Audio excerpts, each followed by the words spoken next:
प्रसन्न कर सकते हैं, क्योंकि हमें जो कार्य मिला है वो भगवान का ही कार्य, सृष्टि भगवान का कार्य। जैसे नए बच्चे कुछ वकालत पढ़ रहे थे, तो यहाँ के प्रश्न किया था कि हम जानते हैं कि वो दोषी नहीं है, हम जानते हैं कि वो दोषी है, पर दोषी हमें पैसा दे रहा है, तो हम वकालत पढ़ी इसीलिए, हम उसको जिताएंगे, फिर क्या कोई पाप है? तो उनका खुला पाप है। बोले नहीं, हमारी कोई ऐसा कंपनी जो ऐसा कुछ बोले कि हमारी कंपनी को ये सिखाया जाता है, तो हमको तो ये करना ही होगा, अगर नहीं करेंगे तो हमारी वकालत का मतलब क्या रहा? तो नहीं, वकालत का मतलब अधर्मी को मुक्त करवाना नहीं है, वकालत का मतलब अधर्मी के सबूत एकत्रित करके उसको दंड दिलवाना है और धर्मात्मा को मुक्त करवाना है। अब इसके लिए आपके पास अर्थव्यवस्था अगर कमजोर भी है तो धर्म व्यवस्था आपकी पूरी है, धर्म व्यवस्था ठीक है तो परिवार स्वस्थ रहेगा, सुखी रहेगा, भगवान आप पर प्रसन्न रहेंगे। अच्छा, फिर हमने तर्क रखा कि जैसे आपकी बहन के साथ कोई गलत व्यवहार करे, आपको पता है, और वो आपको 10 लाख रुपया घूस दे, तो क्या आप उसका पक्ष लेंगे? नहीं, तो फिर दूसरी बहन के साथ किया। अब यहां विचार करना, अपने भाई का अगर कत्ल किए हो, मुझे पता हो कि ये दोषी है, तो क्या हम पैसे से उसको मुक्त करने देंगे? लगेगा कि जान की बाजी लगा देंगे तुम्हें हम। ऐसे एक गरीब आदमी की किसी ने हत्या की तो आपका पक्ष बनता है, पर ये ज्ञान कहां मिलेगा? बिना अध्यात्म के ज्ञान तो मिलेगा नहीं। ज्ञान तो इस बात का मिला कि कैसे पैसा कमाया जाए। अच्छा, वो पैसा यदि अधर्म से आया है तो आपकी दुर्दशा कर देगा, आपकी बुद्धि भ्रष्ट कर देगा। तो जो बाबा कह रहे हैं कि आज हमारे समाज की बड़ी दुर्दशा हो रही, उसका कारण यही है कि हमें अध्यात्म का ज्ञान नहीं, हमें धर्म का ज्ञान नहीं, और बड़ी बड़ी गलतियां हो जाती है। बिल्कुल पता है आदमी निर्दोष है और हम धन के प्रभाव से उसको दंड दे देते हैं। वो दंडा भगवान जब आपको पलट कर देंगे तो आप सह नहीं पाओगे, उसका परिणाम बहुत बुरा होता है। तो इसलिए समाज को चाहिए अपने अपने कर्तव्य का पालन करते हुए एक नियमावली बना ले। जैसे कुछ दुकानों का नियम होता है कि वो आप फिक्स रेट होता है, वो आए नहीं चलेगा, कि कसम से कहते हैं कि तुम्हें हम अपना जान करके कि 100 रुपया मीटर ये मिला है, हम बिल्कुल मुनाफा नहीं ले रहे। नहीं, झूठ क्यों बोल रहे हो? दुकान खोले मुनाफा के लिए, झूठ क्यों बोल रहे हो? नहीं लेंगे मुनाफा, हम जितने का लाए उससे मुनाफा लेंगे, पर 120 रुपया मीटर देंगे, कपड़ा बढ़िया है, नाप फिट है, इससे नीचे नहीं उतरेंगे, हमें सफाई देने की जरूरत नहीं है कि हम कसम खाते हैं ऐसा। हम जानते हुए बिजली है, दुकान है, नौकर लगे है, तो इसका मुनाफा लेने के लिए दुकान खोले, कोई दान करने के लिए तो नहीं। तो सबको पता है मुनाफा लेगा, लेकिन एक फिक्स दाम, उससे 10-20 रुपया का मुनाफा लेकर के हम उसको बेच रहे। लेकिन झूठ क्यों बोले? झूठ के बिना धंधा नहीं चलता। नहीं, ऐसा नहीं है। अब असत्य बोलोगे तो उससे जो आपको मुनाफा मिलेगा वो आपकी बुद्धि भ्रष्ट करेगा, और सत्य है कि मुनाफा के लिए है वही चीज, और आप एक फिक्स रेट में दे रहे, बढ़िया। अब अगर आप कोई मिलावट करके भोजन सामग्री दे रहे, आपको पता है, तो जो खाने वाले के हृदय में बैठे हुए भगवान है वो तुम्हारे जीवन में मिलावट कर देंगे, तुम्हारा जीवन महान दुखमय हो जाएगा। ये कहां समझा जाता है? एक आदमी सिंथेटिक दूध बना रहा है, उससे कहो अपने बच्चे को पिला, नहीं पिलाएगा। फिर ये दूसरे का बच्चा जब पिएगा तो उसकी हालत क्या होगी? दूसरे शरीर में जाएगा तो हालत क्या होगी? वो केवल धन की बुद्धि रखता है। एक आदमी घी में केमिकल मिला रहा है, एक ऐसे अभक्ष पदार्थ मिला है, वो स्वयं नहीं खाएगा, लेकिन वो होटलों में भेजा जाएगा, हजारों लाखों लोग खाएंगे, बीमारी बढ़ेगी, उसको रुपया से मतलब है। ये चीज, ये दुर्दशा हर जगह धर्म का ज्ञान न होने के कारण फैल रही, नहीं फैल रही। एक मरीज बीमार है, असली दवाओं में पैसे ज्यादा है, नकली दवा लेकर के असली के दाम में बेच देना, उसको बिल्कुल फायदा ना होना। लेकिन परमात्मा देख रहा है, तुम जानते हो नकली दवा है, वो तो नहीं जानता बेचारा, ज्यादा पढ़े लिखे नहीं, किसान आदमी गांव का आया है, तुमने दे दिया और उसने पैसा दिया असली के। अब वो पैसा तुम्हारी बुद्धि भ्रष्ट करेगा, तुम्हारे परिवार में कलह पैदा करेगा और तुम्हारा पतन कर देगा। ऐसे हर डिपार्टमेंट में, हर विषय में यदि हम अपने धर्म से चले, अपने सत्य से चले और थोड़ा भी भजन होगा, वो आपको उत्तम गति प्रदान करेगा। पर ऐसा कहां समझ में आएगा? अध्यात्म के बिना भला ऐसा समझ में आएगा? तो इसीलिए कह रहे हमारे देश की दुर्दशा हो गई। पूर्वजों में पहले यह था कि हमारा धर्म नहीं जाना चाहिए चाहे प्राण चले जाए, हमारा चरित्र नहीं जाना चाहिए चाहे सर्वस्व नष्ट हो जाए, आज इसकी कोई परवाह नहीं। तो उसी से बुद्धि भ्रष्ट हो जाती है, जीवन एक पशुवत आचरण वाला हो जाता है और वो अपने को बड़ा सुखी समझने लगते हैं कि हमारे पास बड़ा वैभव है। लेकिन प्यारे, उस दिन को याद करो जिस दिन तुम्हारा आखिरी समय होगा, ना तुम्हारा फार्म हाउस जाएगा, ना महल तुम्हारा जाएगा, ना बैंक बैलेंस जाएगा, ना कोई व्यक्ति और ना ये शरीर। अब तुम्हारे कर्म तुमको भोगवाएंगे। उस समय की कौन याद करता है? अगर उस समय की याद हो तो भय लग जाए कि नहीं नहीं, पाप नहीं करूंगा, क्योंकि जाना है यहां से। अच्छा, कब जाना कुछ पता लगे, किसी भी समय ट्रांसफर हो सकता है इस शरीर से। तो हमें लगता है कि महापुरुषों के जो वचन है कि हमें एक नियम से जीवन जीना चाहिए, धर्म पूर्वक जीवन जीना चाहिए, अपने कर्तव्य का पालन करना चाहिए। जो हमारे लिए कर्तव्य, आज प्राय धन प्रधान बुद्धि होने के कारण कर्तव्य स्वाहा हो रहा है।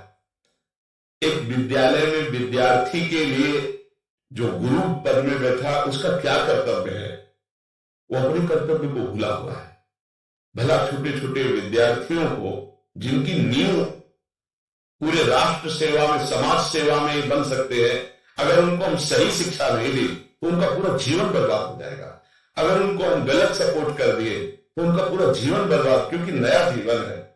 और जगह जगह अपने अपने कर्तव्यों का यदि पालन किया जाए तो पूरा समाज सुखी हो जाए। लेकिन कर्तव्यहीनता आ रही, कोई अपने कर्तव्य को नहीं समझ रहा है।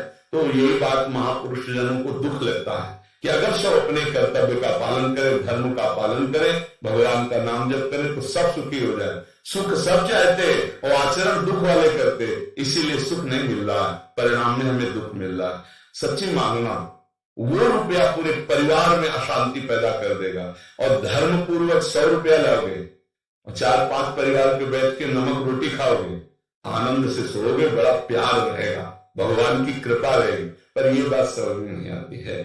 तो ये वृत्ति अगर छोड़ी ना जाएगी तो कुछ भी कर लो, कहीं भी दान पुण्य कर लो, लाभ नहीं मिलेगा। अगर दान देने की बात कही गई है तो धर्म पूर्वक कमाए हुए धन से। अगर आप मेहनत से कमाए हो, 10 रुपया दे दोगे ना, तो 10 रुपये का वो आटा लाके अगर 2 रोटी खाएगा तो खूब वजन होगा। और आप 1 लाख रुपया बेईमानी कर रख दोगे ना, तो बैठे बैठे वो गंदा ही सोचेगा, वजन नहीं होगा। उसका गंदा सोचना और आपका गंदा करना दोनों मिलकर के, उसके कारण भी तो आप बने ना, तो आपका ही पतन हो जाएगा। उसको तो भगवान बचा लेंगे क्योंकि भगवान की शरण में है। तो मुझे लगता है अधर्म के धन से कभी किसी को लाभ नहीं मिलता। तो अपने कर्तव्य का पालन करते हुए यदि नाम जप किया जाए तो बहुत जल्दी हमको लाभ प्राप्त हो जाए।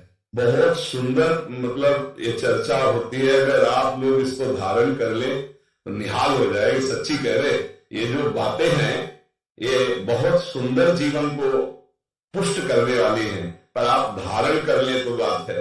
नहीं तो जैसे लाभ दिखाई दे रहा 50,000, तो ये बातें भूल जाओगे, ये बातें अच्छी नहीं लगेंगी। हे यार, बहुत बढ़िया काम घर में आएगा, पर हमारी ये बात ध्यान रखना, 50,000 घर में अशांति पैदा कर देगा।